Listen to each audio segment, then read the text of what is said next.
Valora Radio presenta un programa especial para ti, una estación de Valora Conciencia en los medios. Escúchanos también a través de www.valoraradio.org o en Spotify como Valora el Podcast. Quédate con nosotros.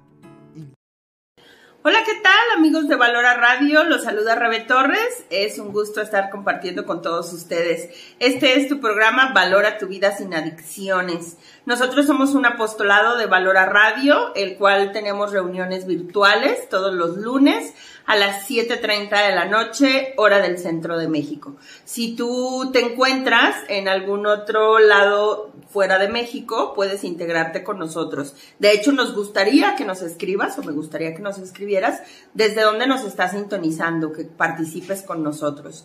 Yo te quiero invitar el día de hoy a que te quedes. Hoy vamos a tener una carta a una madre o a algún familiar.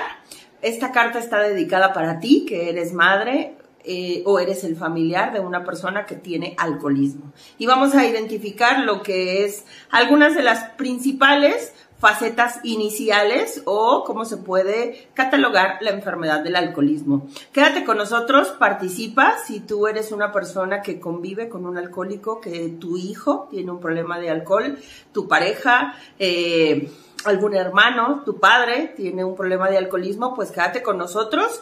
Y si conoces a alguna persona que le pueda servir este programa, pues compártelo y participa. Sobre todo, bueno, hay que entender que Alcohólicos Anónimos se fundó aproximadamente en 1935. Hoy voy a compartir con ustedes el contenido de 2 libros.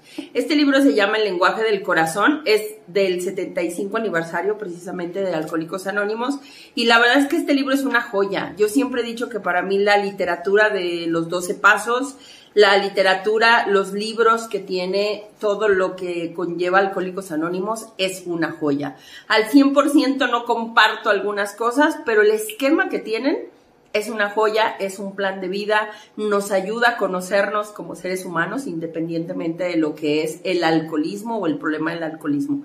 De hecho, creo que es tan importante y marcó un antes y un después, porque a partir de ahí se empezaron a derivar todos los grupos de autoayuda: Narcóticos Anónimos, Neuróticos Anónimos, Al-Anon, Alatín, Codependientes Anónimos, los grupos de CODA, y hasta la actualidad todos los grupos que tienen esquemas de 12 pasos nacieron a través de lo que fundó AA en 1935. Y bueno, ellos hacen en este libro alguna recopilación de cartas, testimonios.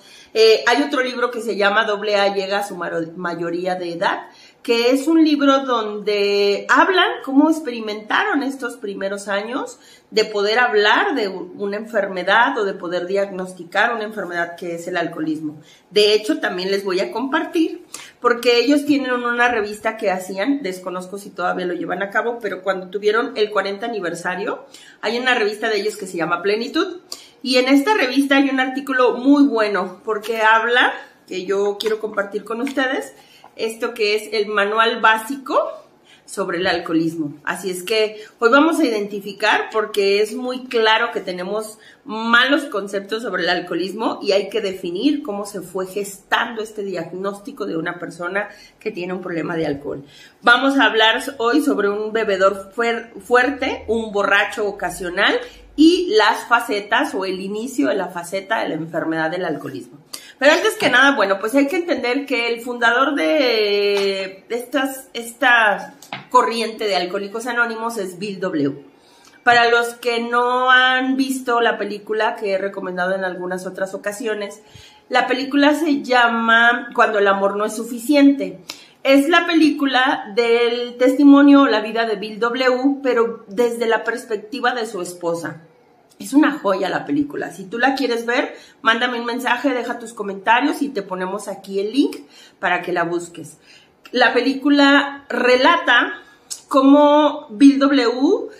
Conoce a su esposa, Lois Wilson, y entonces empiezan a tener como esta etapa del noviazgo, se casan, viven una relación con un matrimonio de estar con un alcohólico y hasta que él llega a un punto de tocar fondo. Pues bueno, dentro de la recopilación de este libro hay una parte en donde es carta a la madre de un alcohólico o al familiar de un alcohólico. Está escrita en diciembre de 1944. Voy a dar lectura y lo vamos a ir desglosando en pasos porque creo que es una joya esto. Dice, querido familiar o madre de un alcohólico. Hace precisamente 10 años, esto lo escribe Bill W., mi propia madre, después de años y de esfuerzos, perdió la esperanza. Yo había sido durante años un empedernido bebedor problema y finalmente me encontraba al borde del abismo. Un médico a mí me había dado este diagnóstico: bebedor obsesivo en rápida deterioración, igual a desahuciado. En esta parte de la carta lo que él nos está diciendo, y creo que es algo que tenemos que entender los familiares, que el alcoholismo, como dice la literatura, es progresivo y es mortal. Él empieza como un bebedor obsesivo, no es un borracho ya ocasional, que lo vamos a ver ahorita más adelante para poderlo describir. No, él dice, es un bebedor obsesivo en rápida deterioración, igual a desahuciado. Yo les mencionaba hace tiempo que estuve compartiendo con mi querida Lucy Bon, que nosotros hay que entender que el alcoholismo se le determina enfermedad porque debido a la sintomatización de un comportamiento, la Organización Mundial de la Salud dice que cuando tú tienes más del 3% de la población mundial con un síntoma, se le determina enfermedad. Así empezó la gripe, la varicela, la viruela, el cáncer, la diabetes, porque más del 3% de la población mundial presentaba estos síntomas y entonces se registra como enfermedad. Hoy en día, por eso la ansiedad, la depresión, el estrés también se le denomina enfermedad. Pero Alcohólicos Anónimos en su literatura dice, el alcoholismo no tiene un síntoma físico, no se contagia, no es como la gripe, no es como la varicela, no es una enfermedad del cuerpo. Que afecta al cuerpo, sí, pero es una enfermedad que lo vamos a leer en esta carta, cuando ellos describen que es una enfermedad propia de la mente, de la emoción, de la mente y de la esencia del ser humano. Continúo con la carta entonces. El médico solía hablar de mi caso con palabras como estas. Sí, Bill tiene defectos de carácter subyacentes, gran sensibilidad emocional y tiene un sentimiento de inferioridad. Este auténtico sentimiento de inferioridad se ve exagerado por su sensibilidad y esta situación es la que genera en él estas ansias insaciables y anormales de una aprobación personal. Él está en búsqueda del éxito a través de los ojos del mundo. Al descubrir el alcohol, encontró en ello mucho más de lo que encuentra la gente normal.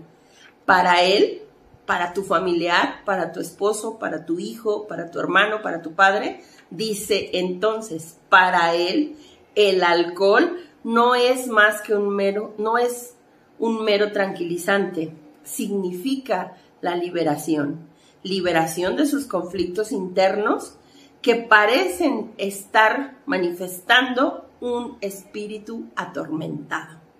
Un alma, una esencia, una persona que está atormentado. Y cuando esta persona ingiere alcohol, se libera. El alcohol está considerado como un desinhibidor.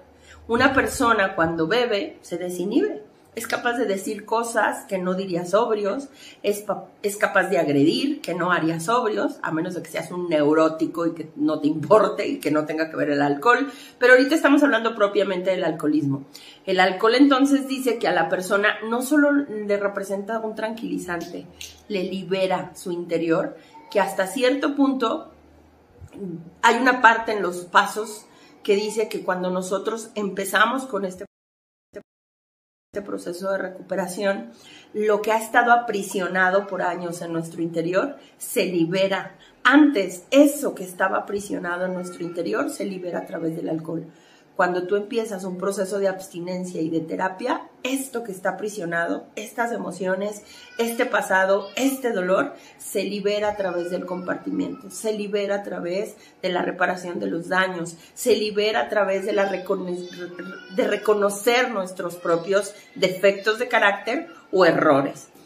Continúo con la carta. la carta dice, así continuó diciendo el doctor, si lo consideramos así, nosotros, la gente normal, podemos imaginarnos como un hábito obsesivo. Puede convertirse esta persona en una verdadera compulsión, como ha ocurrido con el caso de Bill. Una vez que llega al punto de la obsesión, el alcohol eclipsa todo lo demás. De allí parece ser una persona sumamente egoísta. Tengamos en cuenta que las características de una personalidad alcohólica, una de ellas es que la persona empieza en el egoísmo, termina en el egocentrismo. ¿Qué significa? Concentración en mí mismo. No me importa si daño a los demás, no me importan las consecuencias, no pienso en el exterior, pienso en mí. Soy sumamente egoísta y es lo que dice esta persona que escribe esta carta. De allí parece ser una persona sumamente egoísta. A raíz de ser egoísta, mentirá, engañará, robará o hará lo que sea para lograr su objetivo, beber.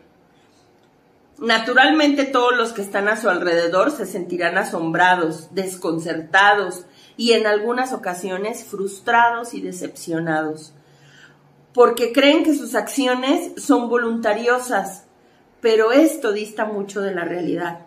La verdadera imagen de Bill es la de un idealista en bancarrota, de alguien que se encuentra en quiebra y no económicamente, de alguien que ha perseguido sueños, que ha tenido momentos de frustración, que ha buscado la perfección, que busca el poder y al no encontrarlo se victimiza con su obsesión de beber. Hablemos de las características de la personalidad de un alcohólico, como lo dije, o de un adicto más bien dicho. Una de ellas es esta cuestión del egocentrismo.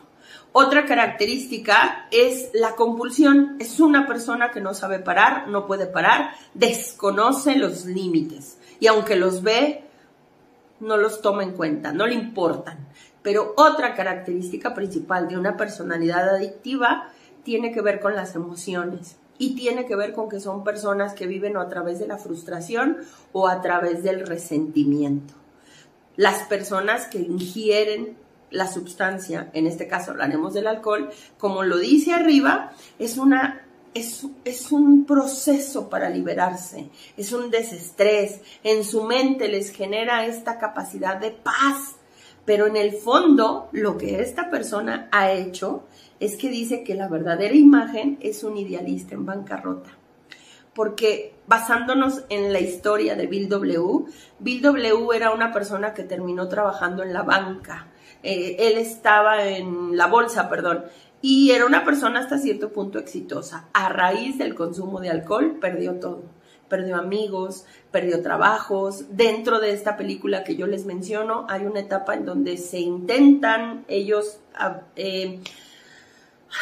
tener hijos, no los pueden tener, y entonces Lewis Wilson trata de ver este proceso de adopción. Cuando el entorno de conocidos ven el problema de alcoholismo de Bill W., se le niega la adopción, cosa que ella como familiar sufre mucho, porque tú como familiar sufres la consecuencia de todo lo que dice aquí. Es una persona sumamente egocentrista y no mido el daño que te estoy causando, de hecho no me importa. Y lo que él menciona aquí en esta parte, entonces dice, la verdadera imagen de este idealista en bancarrota es alguien que se encuentra en la quiebra de perseguir sueños, de frustraciones, de resentimientos, que se ve un ser imperfecto y entonces dice, ahora víctima de su obsesión de beber, es como un niño solito, llorando en un cuarto oscuro, sintiéndose extraño, esperando angustiosamente a que venga su madre o Dios y que encienda una vela para ver luz dentro de tanta oscuridad. Para esta persona, la vida depende de pedir la ayuda. Y creo que en este punto tenemos que entender los familiares que hay que poner límites. Y a veces son límites bien dolorosos. A veces es negarle la ayuda al otro. A veces es dejar que viva sus propias consecuencias. A veces es cerrar la puerta. A veces tú como madre es dejar de ayudarlos, es dejar de rescatar al otro. Porque entonces aquí dice que este idealista en bancarrota tiene que tocar fondo, tiene que vivir sus propias consecuencias. En el momento en que la persona vea que está llegando al punto de quiebre, en el momento en que la persona pierda todos los beneficios que obtiene a través de beber, porque en su mente, recuerden que la persona se cree superpoderosa, es un idealista, es una persona que vive a través de sus emociones. Su filtro son sus emociones.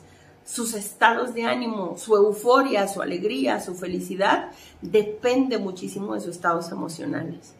Y cuando se ve frustrado, cuando las cosas no resultan, se tiran, son víctimas, sufren mucho. Hay que verlo nosotros como familiares.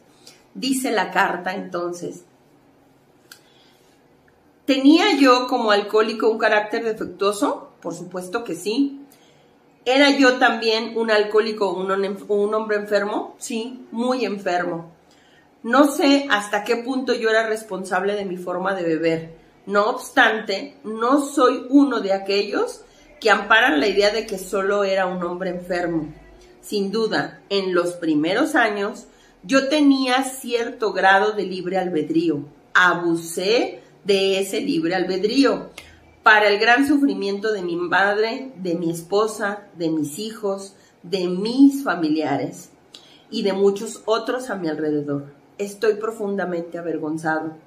Tú, como persona que me conoce un poco, puede que sepas que desde hace 10 años, estamos hablando de cuando se escribió esta carta, un amigo mío que era un alcohólico liberado, vino a traerme la luz que finalmente me sacó de mis tormentas. A ti y a los tuyos también les llegará ese día. Estoy completamente seguro. Con mis mejores deseos, Bill W. Esta carta la escribe el fundador de AA. Para los que no conocen un poco la historia y si llegan a ver esta película, Bill W. tenía un amigo de borrachera, por decirlo. Era el amigo con el que siempre bebía, se perdía, faltaba a su casa, pues era un amigo de borrachera. Y en una escena en la película, pues obviamente ellos ya estaban en un grado de alcoholismo, de estar desaliñados, desarreglados, sin trabajo, sin dinero. Hay algunas escenas, para mí esa película te rompe el corazón, porque hay algunas escenas en donde su esposa desesperada le dice, agarra la Biblia y se la pone y le pone la mano y le dice, júrame, o sea, te lo juro, te juro que no voy a volver a tomar una copa. No pasaban 2, 3 días cuando no podía hacerlo. Y lo juraba ante Dios. Una vez él escribió sobre una Biblia que no volvería a beber. Nunca, ni las promesas, ni los juramentos, ni las buenas intenciones funcionan si la persona no reconoce que tiene un problema. Si la persona no está consciente de que él es un problema y de todos los problemas que causa alrededor. Pues en esta película, este amigo de borrachera, su esposa en una ocasión llega a la casa y los escucha dialogando. Y ella se pone y se prende como pantera y va y discute, no te lo vas a llevar, no van a beber, no, porque pues obviamente como familiar tienes estos lapsos de frustración, de que culpas a los amigos y hay que entender que la culpa no es solo de los amigos.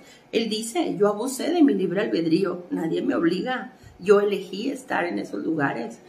Hay que trabajar como familiares en hacer responsable al otro. No es pobrecito, no están abusando de él. Él elige estar ahí, él elige consumir, no lo obligan. Y nosotros hay que quitarnos esta etiqueta que les hemos puesto de pobrecitos. Es que no tiene control, es que es el ambiente. No, él dice que abusó de su libre albedrío, pero que en algún punto la persona está consciente en dónde está. Y lo que él menciona en el final de esta carta es que en esta escena de la película, ella grita y va y quiere pues separar a su esposo, a Bill W, de su amigo, se llama Eddie. Y entonces ella se asombra porque lo ve a él totalmente arreglado, bien vestido, perfumado, peinado, y Bill W está todo desaliñado, borracho. Y entonces él dice, no vine a ofrecerle beber, de hecho vengo a ofrecerle la ayuda. Esa es la escena de la película. En el libro grande de Alcohólicos Anónimos, en la historia de Bill, él relata que él llegó y le dijo, o sea, tengo una solución para tu problema. Y cuando le pregunta cuál es, él le dijo, Dios, encontré la religión. En un inicio no menciona la palabra Dios. Encontré la religión, encontré a Dios. Cuando se ve esta escena, Bill W., él se aleja, lo corre, y entonces él le dice a su esposa con la copa en la mano, ¿no? Con la botella en la mano. Dice que encontró a Dios, dice que me puede ayudar. Y para mí esa escena, creo que para muchos que han tocado fondo, cuando se te acaban los recursos de la familia, cuando se te acaban los recursos económicos, cuando perdiste tal vez el trabajo, la pareja, el dinero, la salud, va a llegar un punto de quiebra en que no te queda ninguna ayuda humana más que la ayuda de Dios. Y esto es lo que los familiares tenemos que permitir que el otro implore y busque a Dios. Son muchos los testimonios que a mí me ha tocado escuchar cuando la persona está en el punto de colapso, tirado en el piso, viéndose en las condiciones, y si lo trasladamos a una cita bíblica, estamos hablando del hijo pródigo. Cuando se ve en medio de los cerdos, cuando se ve con hambre, cuando se ve solo, cuando se ve indefenso, clama a su padre. Y en este caso, nosotros siempre hemos querido tomar el papel de Dios y estamos allí para ofrecer la mano, levantarlos, rescatarlos, y a veces impedimos que llegue esa ayuda de Dios o que ellos busquen a Dios porque siguen buscando la ayuda humana. Nosotros como familiares les seguimos solucionando sus problemas, los seguimos rescatando. Somos una red que no permite que toquen ese fondo. Él lo menciona aquí en la carta. Hace mucho tiempo, hace 10 años, un amigo mío que era un alcohólico liberado vino a traerme la luz, que finalmente me sacó de las tormentas. A ti y a los tuyos les llegará ese día. Confía en Dios. Confía en que la persona tocará el fondo. Y confía en que lo que suceda es la voluntad de Dios. Y la Biblia dice que todo lo que sucede es perfecto para los que creen y aman a Dios. Todo lo que sucede. Y tristemente dentro de estos procesos de adicciones hay que entender, también lo dice la misma literatura, algunos tendrán que morir para que otros vivan, y algunos casos tendrán que ser personas o serán personas enfermas. Yo sé que nosotros tenemos el deseo de rescatar a todos, pero no depende de nosotros. Él está bien claro en esa carta. Yo abusé de mi libre albedrío. Está consciente de la responsabilidad de lo que significa ser preso del alcohol. Deja de rescatar al otro. Hace algunas semanas me tocó dar un tema con los apostolados de Valora. Y empezamos con el primer paso de los 12 pasos. Hablar de la impotencia, hablar de la derrota. Y empezamos un poco también con los 12 pasos de Melody Beatty, que ella es una experta en codependencia. Y uno de los primeros puntos que tenemos que reconocer los familiares es que vamos a tener que trabajar mucho en el control. Si tú convives con un alcohólico, hijo, padre, esposo, hermano, dime si no has intentado controlarlo, salvarlo, rescatarlo, perseguirlo. Eso es el control. Y ellos, a la par, en su primer paso, como tienen que reconocer la impotencia de su dependencia, nosotros también somos igualmente enfermos y dependientes del alcohólico. Y tenemos que reconocer que hay que aprender a dejar de controlarlos. Hay que aprender hay que dejar que se hagan responsables de su libre albedrío. Y si esto implica sufrir, hay que respetar la consecuencia de sus malas decisiones. Que no tuvieron ayuda, que no tuvieron las herramientas, que habrá muchos factores, sí, pero la persona tendrá que pedir ayuda. También me tocó hace semanas ir a dar una plática a un centro de rehabilitación. Y eran aproximadamente como 50 personas, ¿no? De diferentes edades, desde los 14, 15, 16. La persona que vi más grande ahí tendría como unos 60 años, ¿no? Y cuando yo les preguntaba cuántas veces han estado internados, te diría que de 60 personas, de 50 personas, había 10 personas que era la primera ocasión que estaban internados. Las otras 40 personas estaban entre la segunda vez, tercera, cuarta. Había uno que dijo que era la octava vez que estaba internado en un centro de rehabilitación. Y yo me ponía a pensar en los familiares. Obviamente la plática con ellos fue diferente, pero yo me pongo a pensar en los familiares. Los familiares siempre vamos a estar ahí para ofrecer la ayuda. O sea, imagínate a alguien que ha internado a su familia 8 veces, porque no perdemos la esperanza de que el otro cambie, porque estamos confiados en que llegará esa ayuda, llegará esa liberación. Hay que entender que el alcoholismo, si lo hablamos como enfermedad, que ahorita lo platicaremos, ¿es curable? Sí, sí es curable. Yo lo mencionaba, si los comparamos con un tipo de enfermedad como el cáncer, hay facetas. Y hay un punto en donde te dicen en el cáncer, pues las primeras facetas te daremos medicamento, quimioterapia, medicamento, radiación, todo lo necesario para erradicar el cáncer de tu cuerpo y tengas una alta probabilidad de vida. Pero conforme va avanzando el cáncer y las facetas de la enfermedad, habrá un punto en donde te digan, no te vas a curar, no te vamos a quitar el cáncer, te vamos a dar una mejor calidad de vida. Y habrá casos, como dice ahí, que en un inicio el doctor lo describió como un bebedor desahuciado, porque es una persona que pues, no se va a recuperar. Y nosotros, nuestro proceso de aceptación como familiares es entender en qué faceta está tu hijo, tu esposo, tu hermano, tu padre. Tal vez está desahuciado, tal vez está en una etapa inicial de la enfermedad, tal vez está en una etapa intermedia y hay solución. Pero hay que entender que no podemos obligar a nadie a que busque la recuperación. No puedes forzar a nadie a que quiera estar bien. Es responsabilidad de cada quien. De cada quien. Y tú como familiar lo que tienes que hacer es llegar y decirle, te hago responsable de tu consumo y también te hago responsable de tus consecuencias y me voy a empezar a ser responsable de mis emociones. Voy a trabajar con mi sentimiento de control, voy a trabajar con mi culpa, voy a trabajar mucho con mi perdón y voy a trabajar mucho la frustración, porque voy a empezar a trabajar en mí, voy a dejar de verte. Hay mujeres que están casados con hombres que tienen el problema del alcohol y de repente llegan a terapia y te dicen, es que es un hijo más, es más, lo cuido más que a mis propios hijos, me da más problemas que a mis propios hijos.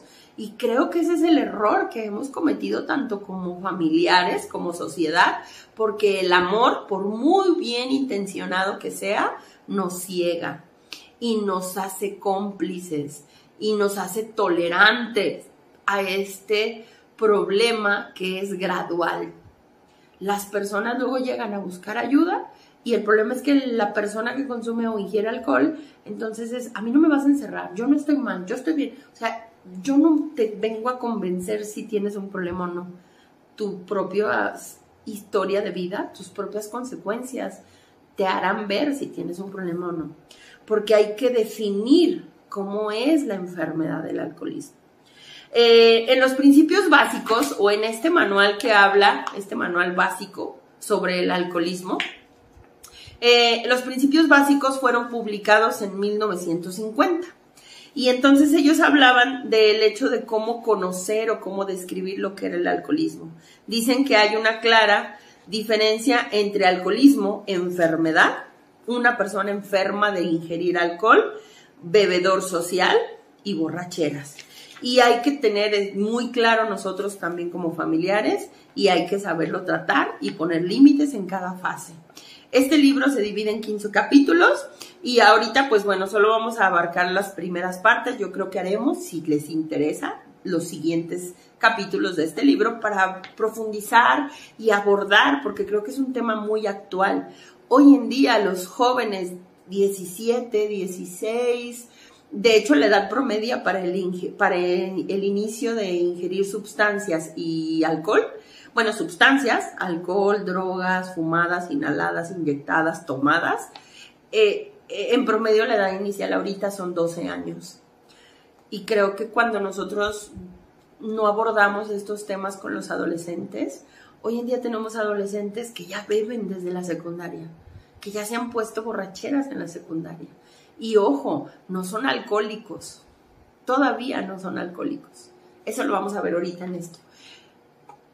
Pero si no lo atendemos, si no le explicamos al joven que puede ser progresivo, que puede gradualmente y sutilmente aumentar sin que te des cuenta, y que en un futuro puedes estar en un centro de rehabilitación, puedes acabar con tu vida, puedes frustrar todos tus problemas, o todos tus sueños, más bien dicho, se van a convertir en problemas. Porque como dice esa carta escrita a una madre, a un familiar, son idealistas frustrados. Son personas que tuvieron muchos deseos de triunfar, muchos sueños, y no se lograron a base del alcoholismo. Y yo tengo personas que llegan y están en terapia y ya son hombres con familias, y Rebeca abandoné la carrera, Rebeca perdí el trabajo. O sea, tuve un chavo que lo adoro, no voy a decir su nombre. Él tenía un trabajo muy bueno. Viajaba, estaba en ventas, ganaba muy bien, le iba bastante bien. Y por el consumo de alcohol y sustancias, en esa empresa hicieron antidopings, salió en ciertas sustancias positivo, perdió el trabajo.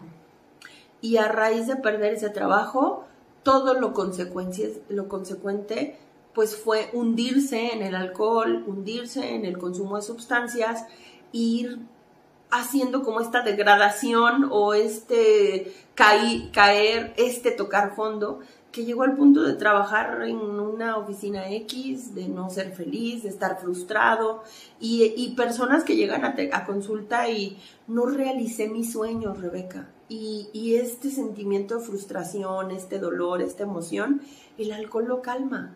Personas que están en Estados Unidos, que están solos y que solo se dedican a trabajar, mantener una familia y beber.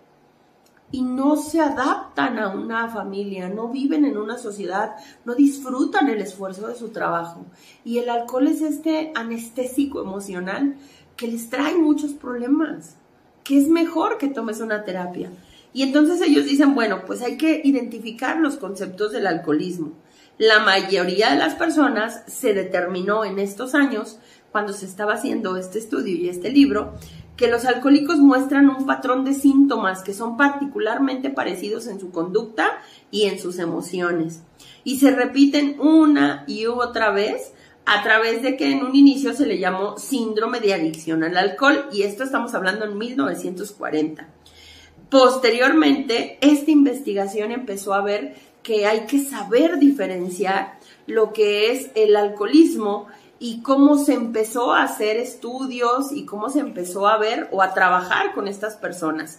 Hubo otro artículo en 1788 que dice, el artículo científico se tituló Una investigación sobre los efectos de licores en el cuerpo y mente de los humanos, con un recuento de los medios para prevenirlos y los remedios. Esto se publicó en 1785.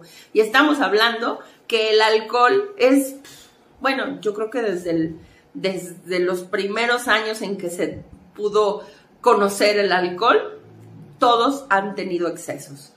Después dice entonces, en este ensayo se empezó a ver en términos médicos, considerado que es la embriaguez, estrictamente hablando de ello como una enfermedad, y empezaron a hablar sobre las causas, los síntomas, se dieron cuenta de las acciones, los movimientos en el cuerpo, que se descomponía la salud y la falta de motricidad a través del aumento y consumo de las sustancias. Bueno, pues hay que entender que todos estos estudios empezaron, imagínate, 1978, 1830, la primera vez que se empezó, 1950, en donde siempre el alcoholismo ha sido un problema. Creo que hoy en día redes sociales, la facilidad, el contexto actual, o sea, hoy te encuentras chavitos de secundaria haciendo retos de shots, se reúnen para beber y convivir, y que esto les ha llevado hoy en día que si le mezclas alcohol, hoy en día que la pornografía está tan cerca, hoy en día que los abusos, hoy en día que tenemos una sexualidad muy desinhibida, tenemos muchísimos problemas. Y que yo, cuando vienen los chicos conmigo a terapias y les digo, yo no te quiero quitar el alcohol, a diferencia de que si tú llegas a un grupo de AA y te prohíben beber, yo no estoy peleada con que bebas. Claro que la literatura dice, los que ya son alcohólicos puros y aferrados, será muy difícil que aprendan de autocontrol. ¿Pueden? Sí, y tengo casos, pero depende de la persona. Cuando llega un chavito de 17, 18, 26, todavía 30 años, porque se me hacen chavitos todavía a mí, a esa edad, yo siempre les he dicho, vivimos en una sociedad donde el alcohol es normal. Vivimos en una sociedad en donde tienes que aprender a beber. No te voy a aislar de la sociedad, pero tienes que aprender a convivir sin alcohol. Tienes que aprender a desinhibirte sin alcohol. Tienes que aprender a socializar sin alcohol. Y utiliza el alcohol como un gusto, como un medio de convivencia, pero no como un escape, no como una justificación, no como una fuga. Y en esta parte es lo que yo trato con los que vienen conmigo a terapia: aprende a beber. Es mejor que aprendas a beber a que renuncies a él, pero eso depende de ti, de tu autocontrol, depende de la forma en cómo tú has registrado en tu mente y en tus emociones para qué utilizas el alcohol. Todos llegarán y pues porque me gusta, Rebeca, porque me tranquiliza, porque estoy estresado. ¿Y no es más fácil que trabajes tus emociones para que no utilices el alcohol como una fuga? Cientos de casos de personas que beben y se vuelven agresivos y ofenden y se pelean. El alcohol es un detonante, el alcohol es un trampolín. Personas que beben y van y le reclaman a su familia y sacan sus resentimientos. Personas que beben y culpan a su entorno de sus propios fracasos. Personas que beben y que entonces justifican lo que dejan de hacer o lo infelices que son en su vida al exterior, mas no se hacen responsables del consumo que ellos llevan. Y hay que trabajarlo, hay que hablar del problema, hay que llegar con tu hijo, con tu pareja, con tu padre. Tú tienes un problema de alcoholismo. Recuerda que los primeros reacciones es la negación, eso lo sabemos. No estoy esperando convencerte. Te estoy diciendo que yo sé que tienes el problema y quiero que tú lo hagas visible, quiero que tú te hagas consciente. Pero si no eres consciente, yo voy a tomar límites y yo te lo voy a estar mostrando en cada ocasión que se pueda. Cuando llegues tarde, cuando choques un carro, cuando pierdas una pareja, cuando pierdas un trabajo, cuando seas agresivo, cuando culpes a los demás, cuando seas un bebedor problema, yo me voy a retirar, pero te voy a estar mostrando. Esa es consecuencia del alcoholismo. Ese no eres tú. Tengo una señora que adoro, que su esposo es alcohólico, y entonces ella me dice, Rebe, es que mi marido, y hablando de estas cuestiones, él es un borracho, está en la categoría de borracho ocasional, y lo voy a leer. Borrachera es un término demasiado amplio, pero hay que poder darle una descripción. La borrachera se reconoce que es una persona que está lleno de vino y no tiene control sobre sí mismo. Es una persona que tiene el hábito de emborracharse. Pero el borracho ocasional se encuentra muy cerca de ser un bebedor fuerte. El borracho ocasional bebe bajo su elección. Y esta es una diferencia importante entre borracho ocasional y borracho fuerte. El borracho ocasional es el que bebe, en este caso que te voy a decir. Ella me dice, oye, es que mi marido es una muy buena persona de lunes a jueves. Es un ser humano bueno, es un buen padre, es responsable. Pero de viernes a domingo, de viernes y sábado, porque el domingo ya anda todo descompuesto y utiliza el domingo para reponerse física y emocionalmente, para el lunes ser responsable nuevamente. Y este círculo vicioso lo tienen muchas personas hoy en día. Ellos entran en la categoría de borrachos ocasionales. dice que están en el límite de ser un borracho fuerte o una persona que está empezando a las primeras facetas del alcoholismo.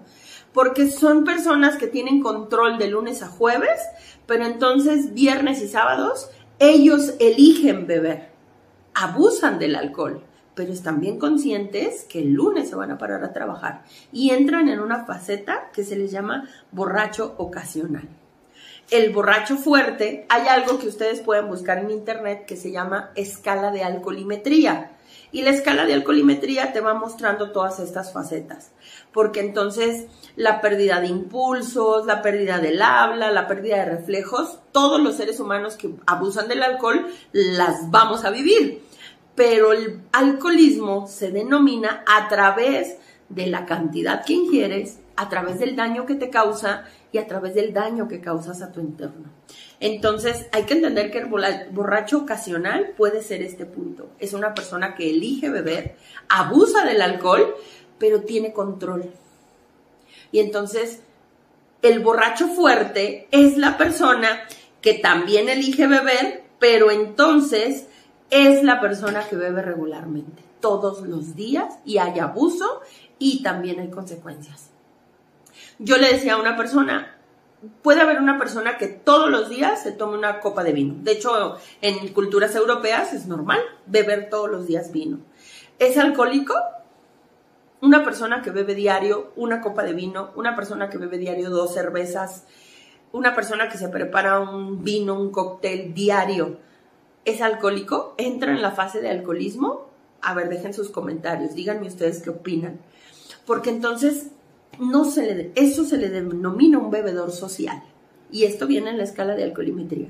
El bebedor social es una persona que puede beber diario, no pérdida de control, no afecta a su entorno, no afecta a su economía, bebe por gusto, porque le gusta el sabor y le agrada beber. ¿Y lo puede hacer diario? Sí, porque no pierde el control y tiene un límite.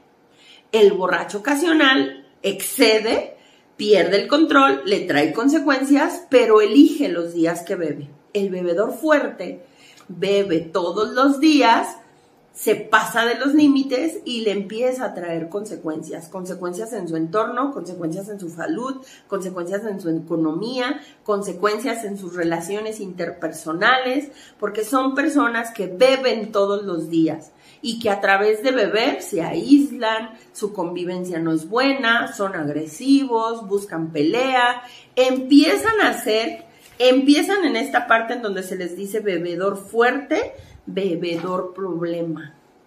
Y a partir de ahí empieza la escala de alcoholimetría. Y después entra la fase donde se les denomina bebedor crítico y alcoholismo ya en una fase crónica. Son estas personas que todo lo que gira a su alrededor es beber.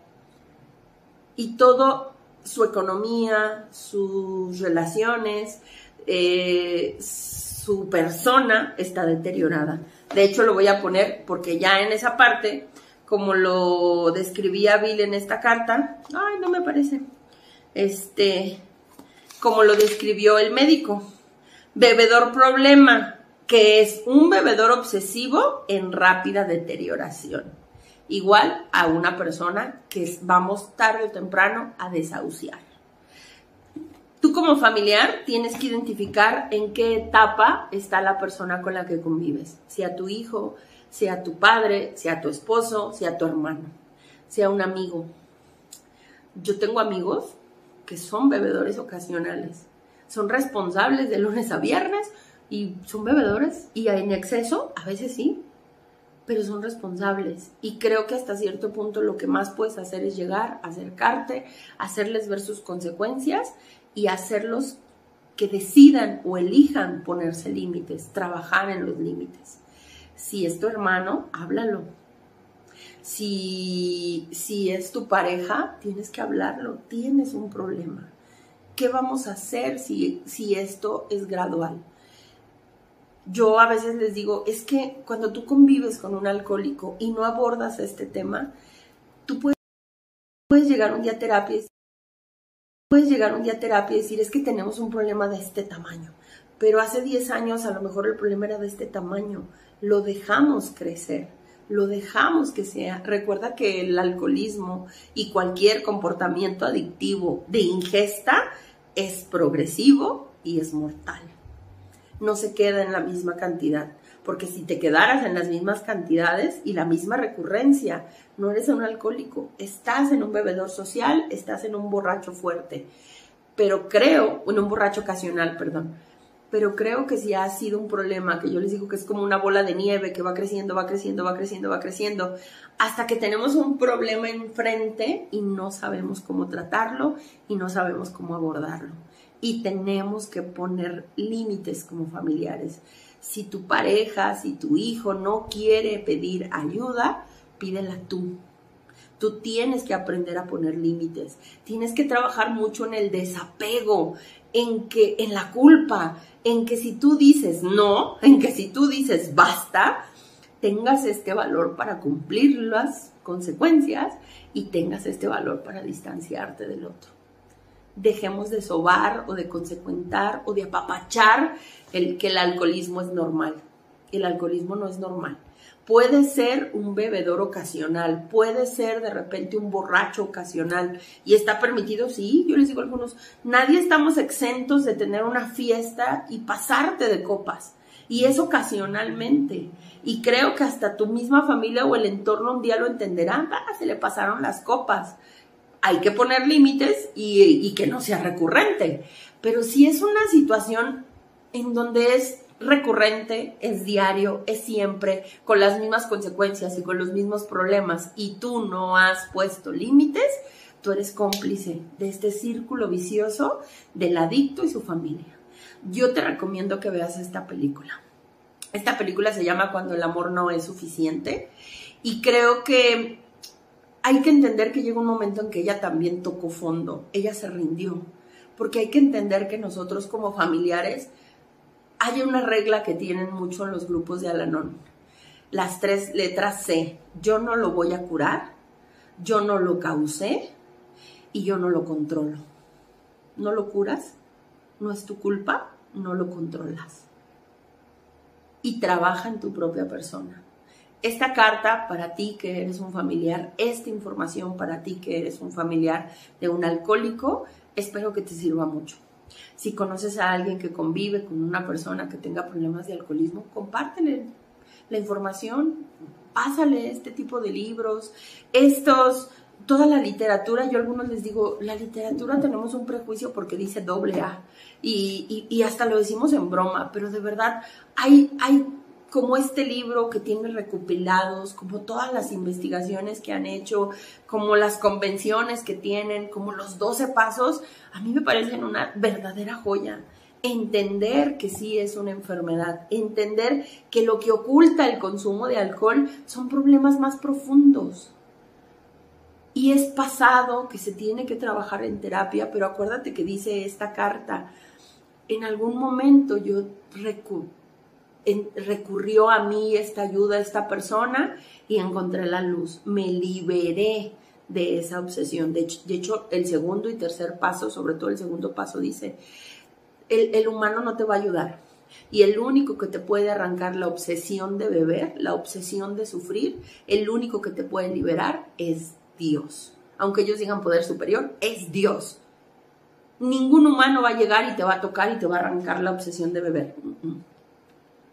Aunque te impongan las manos, y perdón que lo diga así, aunque yo puedo interceder, rezar por ti, imponer manos, echarte agua bendita, pero no es solo con lo que yo haga. Tiene que haber una parte de disposición tuya, tiene que ser Dios. Yo estoy consciente y convencida que Dios hace los milagros en el momento que Dios los permite y en el momento que Dios quiere, no cuando yo quiero.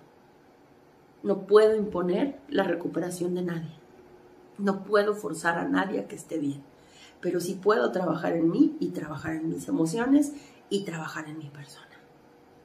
Pero recuerda, como dice esta carta, llegará la luz, llegará ese día. No pierdas la fe, no pierdas la esperanza y no te sientas culpable, ni causal, ni consecuencia, ni cargues una enfermedad que no es tuya.